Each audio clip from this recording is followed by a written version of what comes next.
Stick to my strengths, like look at everybody in the league. They don't pay parents to play defense. There's only two people historically to play defense. I'm not going to say that I won't, but to say that's a weakness is like saying that's everybody's weakness. Because I scored 30s and 20s on a lot of guys who say they play defense.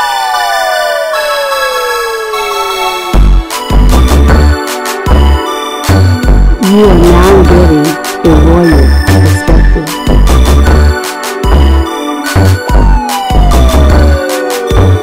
That's awesome.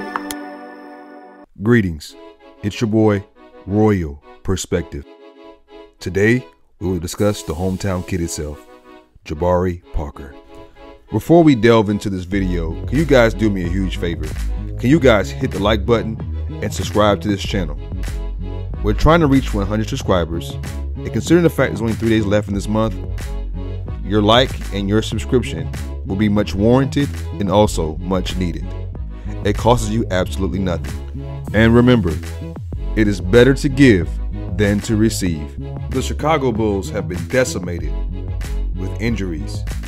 In a matter of 3 days, the Bulls lost Alex Caruso, Lonzo Ball, and most recently, Derrick Jones Jr. The Bulls have received positive news. They are projecting at the conclusion of the season that Patrick Williams will be available. But for now, what is apparent and obvious, the Bulls lack size and depth at the power forward position.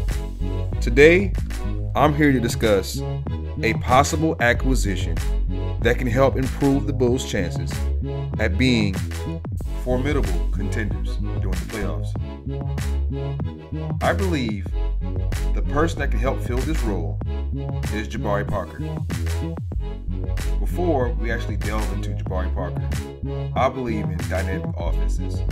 I believe in unpredictable offenses aren't just hard to game plan for. In the playoffs, when teams are playing each other a maximum of 7 games, defenses can best plan for an offense that fits within a particular paradigm or pattern.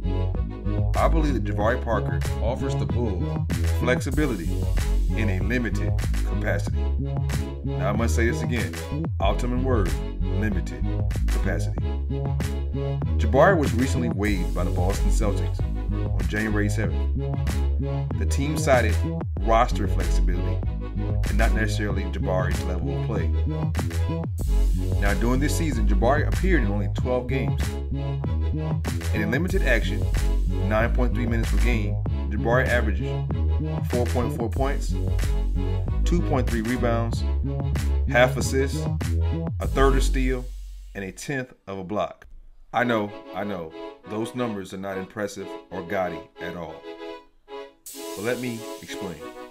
Jabari Parker is 26 years old and has yet to find his niche in the NBA. Jeff Green's career path is synonymous, almost like Jabari Parker's. It took Jeff Green until the age of 32 years old to actually find his niche in the NBA, which gives me hope considering Jabari is only 26 years old, that granted the opportunity in a limited capacity, Jabari can be an impactful player and help revive his career. According to HoopGeeks.com, in 2020, the average height of a power forward was 6'8" and weighed 230 pounds. Currently, the Bulls have Javonte Green as the starting power forward. Javonte Green is approximately 6'5" and 203 pounds. Now, this is a praise when you think about it. Javonte Green. He's an athletic, energy, versatile guard. And when teams are flat, an energy guy is invaluable in an 82-game season. The ultimate word is guard. Now, the Bulls recently signed Alfonso McKinney and Tyler Cook, which are also energy guys. But as I propounded before, and what I posited was, a more dynamic offense will prove to be invaluable in an NBA playoff series. Hence why I believe that Jabari Parker can help pay dividends for Chicago Bulls. Now, I know Jabari Parker was once a Chicago Bull in 2018 and was traded to the Washington Wizards in 2019. And I know that Jabari has a lot of inefficiencies, primarily on the defensive end. But I believe in a limited capacity, Jabari Parker can prove to be an invaluable option for the Chicago Bulls, primarily off the bench in a limited role. Jabari Parker is a 6'8", 245-pound combo forward with a 6'11" wingspan. Physically, Jabari is gifted. Now I know he's had a tumultuous NBA career. He suffered 2 ACL injuries, and throughout his tenure in the league, he has shown a lackluster commitment on the defensive end. But I believe that within Billy Donovan's defensive-minded, defensive-oriented approach, I believe Jabari Parker will have no choice, considering the fact that he's pretty much on his last opportunity in the NBA to actually make his imprint and revive his once promising career.